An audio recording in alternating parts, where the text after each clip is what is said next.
এত ফারি আপু করতেছো, তাহলে আমার কাছে আসছো কেন? তুমি ফারি আপু কাছে যাও। আমি বললাম যে শোনো, ফারি আপু যা দেয় তুমি কি তা দেও? কয় মানে ফারি আপু কি দেয়? আমি কি ফারি আপু পারফরমেন্সে পরে মার্ক দেয়, তুমি কি কোনোদিন পারফরমেন্সে পরে মার্ক দিছো? মঞ্চে আমন্ত্রণ জানাচ্ছি একজন participant from Gafargaon, Mymensingh, and his name is.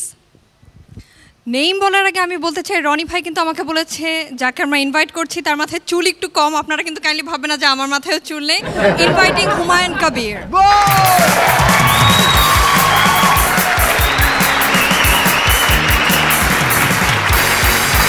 আসসালামু আলাইকুম।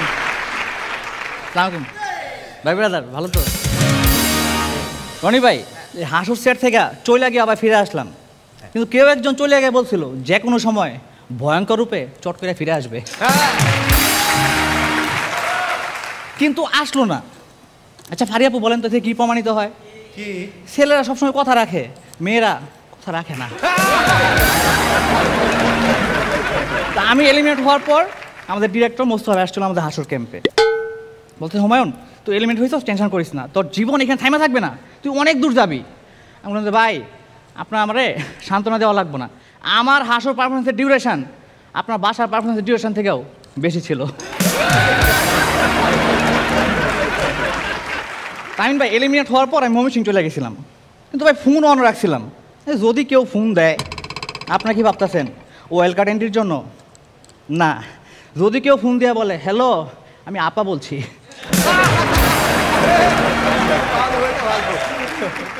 তো বাসে করে বাড়ি যাচ্ছি, আমার পাশে সুন্দর একটা মেয়ে এসে বসলো, এক্সকিউজ মি ভাইয়া আমাকে একটু জানলা পাশে দিবেন, আমার তো বমি হয়। তো দেখলাম মেয়েরা সুন্দর আছে, ওরা জানলা পাশে বসতে দিলাম। তো ভাই পুরা 3 ঘন্টার জার্নি, ওরা আমি একবার বমি করতে দেখলাম না। আমি বললাম যে আপনার না বমি হয়, আপনারা একবার বমি করলেন না? আপনারা তো কোনো চেষ্টা দেখলাম না।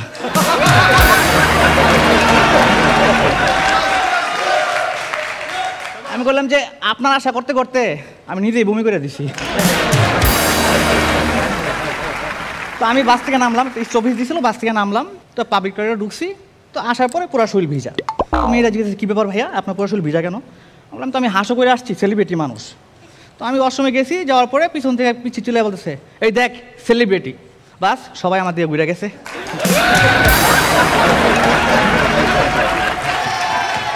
বাড়ি যাওয়ার পর মারে বললাম যে মা আমি হাসো কইরা একটা রাইস কুকার একটা ব্লেন্ডার পাইছি। মা কয় একটা গ্যাসের চুলা পাইলি না? বললাম যে মা গ্যাসের চুলা পাইতে হইলে আমার আরো 2 এপিসোড আগে বাদ পড়তে হইতো। কয় হত ছাড়া তোর দিয়ে একটা কাজ ঠিকঠাক হয় না, তুই আগে বাদ পড়লি না কে? তো ভাই মা তো মাই হয়, অনেকদিন পর বাড়িতে গেছি, মা গরু মাংস রান্না করছে, রান্না করে খাইতে দিছে। তো বললো যে তুই কয় এপিসোড করছিস? আমি বললাম 60টা। যারা ফাইনাল করবে তারা কয়টা? বললাম যে মা তারা 14টা এপিসোড করবে। মা মাংস তরকারি সরাই কয় মূলা তরকারি দিয়ে ভাত খা। তো অনেকদিন পর বাড়িতে গেছি, ক্যাম্পে ছিলাম অনেকদিন, প্রায় 1 মাসের উপরে। তো বাবার লগে দেখা করতে গেলাম, বাবা একটু রাইগে আছে আমার উপর। তো বাবা যখন বললাম যে বাবারা খুব কষ্ট করে, খুব পরিশ্রম করে, বাবারা 3-4 কিলোমিটার রাস্তা পায়ে হাইটা বাজারে যায়, টাকা খরচ করে না। বাবারা 7 দোকানে দাঁড়ায় 8 থেকে 10 বার চিন্তা করে 1 কাপ চা খাবে কি খাবে না।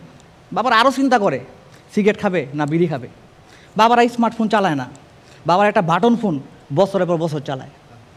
আমিন ভাই এই কথাগুলো আমি বাবারে বলছিলাম, তো হত ছাড়া তুই আজকে গাঁজা খাইছস? না বাবা আমি গাঁজা খাই না, আমি নেশা করি না। তো হারাম দাদা আমি তোর বাপ না, আমি তোর কাকা।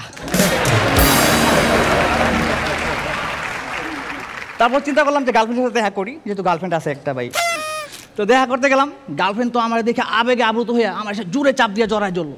তো জান তোমার বুকের ভিতর থেকে পটপট আওয়াজ বেরোতেছে। আমাকে রাখো, এটা মনের আওয়াজ না, এটা আমার শাড়ির পকেটে সিগারেটের প্যাকেট। ও জান আমি তো মা হতে চলেছি। আমি মাত্র না জড়ায় ধরলাম,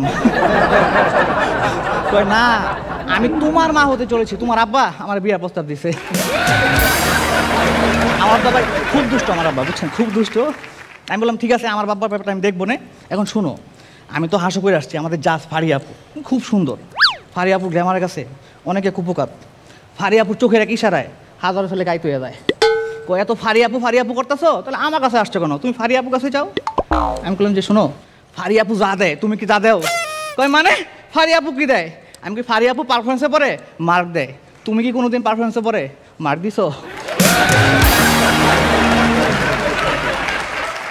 এই নিয়ে শুরু হয়েছে তুমুল ঝগড়া। তো ঝগড়া এক পর্যায়ে বলতেছে তুমি কি নিজেরা আমিন খান মনে করো? ভাই আপনার লোক কম্পেয়ার করে। আমি বললাম আমি যদি নিজেরা আমিন খান মনে করতাম তাহলে যাইতাম মৌসুমি মৌ নাই তো স্বপ্নম ফারিয়ার কাছে, তো আমাদের সকিনের কাছে থাকতাম। ঠিক আছে সব বুঝলাম, তুমি যে হাসো করে আসছো তোমার টিভিতে কতক্ষণ দেখাবে? আমি বললাম যে 3 থেকে 4 মিনিট। তোমার পারফরমেন্সের টাইমিংয়ের ব্যাপারে এনটিভি লোক জানলো কেমনে? তো ভাই ব্রেকআপ করে দিচ্ছে আমার লগে ভাই। তো অয়েল কারে ডাক পাইছি, ঢাকায় আসছি। তো ঢাকায় আসার পর চিন্তা করলাম যে আমাদের বড় ভাই আমিন ভাইয়ের লগে দেখা করি, জাহাজ মানুষ। তো ওনার বাসায় গেলাম, যাওয়ার পর দিয়ে আমিন ভাই বাসায় নেই। তো আমিন ভাই ছোটো ছেলে সামনে জিগেলাম তোমার আব্বা কী করে? আব্বা আব্বা তো মুরগির ব্যবসা করে। আমি বললাম যে না আমি তো জানি তোমার বাবা মার্সেলের ব্র্যান্ড অ্যাম্বাসেডর। না তুমি জানো না আঙ্কেল, আমি যে কবে আব্বার লগে অফিসে গেছি আব্বা কয় খালি বছরে কয় বস এবার একটা বড় মুরগি পাইছি।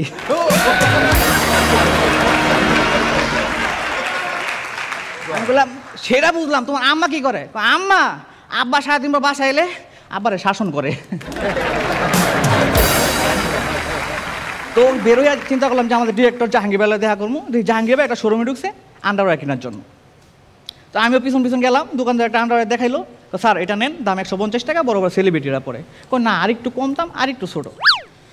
স্যার এটা নেন, দাম 100 টাকা, এটা সফট, পড়তে খুব আরাম, আরেকটু কম দাম আরেকটু ছোটো। স্যার এটা নেন, দাম 50 টাকা, আমজনতা সবাই পড়ে। না আরেকটু কম দাম আরেকটু ছোটো। দোকানদার তো রেগে গেছে, ভাই আপনার আন্ডারওয়্যার নেওয়া লাগবে না, পাশের দোকান থেকে 25 টাকাতে একটা ডাইপার লয়ে যান। ফারিয়া আপু চিন্তা করতেছে ঢাকা এসে আমার লগে দেখা করলি না। ফারিয়া আপু আপনার লগে দেখা করতে আপনার বাসায় গেছিলাম মাস্ক পইরা। আপনার আম্মা কয় কি ইস্তিয়াক তুমি না মাত্র বের হয়ে গেলা আবার এলাকায়।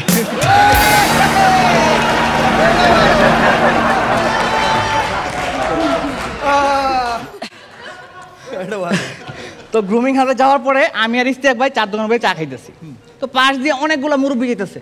এক মুরব্বী কয় দেখ উপরওয়ালা কি নির্মম বিচার, একই পরিবারে ক্যান্সারে আক্রান্ত আপন 2 ভাই। আচ্ছা রনি ভাই ক্যান্সার হয়েছে ইস্তিয়াক ভাইয়ের, মাঝখানে আমার এটা কি আছে?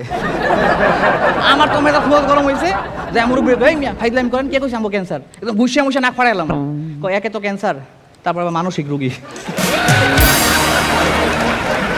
শেষ করার একটা কথা বলি, জাহাঙ্গীর ভাই মোস্তফা ভাই ওয়েল করে রাখছেন, পারফরমেন্স করছি, যদি টিকে যাই তাহলে ফাইনালে দেখা হবে, আর যদি বাদ পড়ি প্রস্তুতি নেন শাহবাগ দেখা হবে।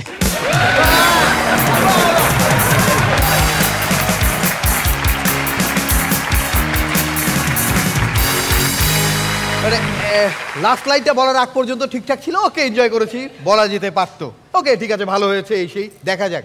তো লাস্ট লাইন যেটা বললো সেই শাহবাগের হুমকি, এটা কেউ আজ পর্যন্ত অস্বীকার করতে পারেনি, দাবি দেওয়া মানতেই হয়েছে। সো শুরুতে আমিন খান। হুমায়ুন কবির, এখন ফিল হচ্ছে আমাদের ডিসিশন মনে কারেক্টই ছিল তোমাকে অফ করার। কারণ কি? কারণ আমরা যদি তোমাকে 2-3 এপিসোড আগে অফ না করতাম আজকে এরকম ধারালো পারফরমেন্স দেখতে পারতাম। তোমার মনের মধ্যে যে জেদ কাজ করেছে যে আমি কেন বাদ পড়লাম, সে জেদটা নিয়ে তুমি চিন্তা করেছো এবং তুমি নিজের থেকে নিজের পারফরমেন্স অন্য লেভেলে ডাইভার্ট করে নিয়ে গেছো।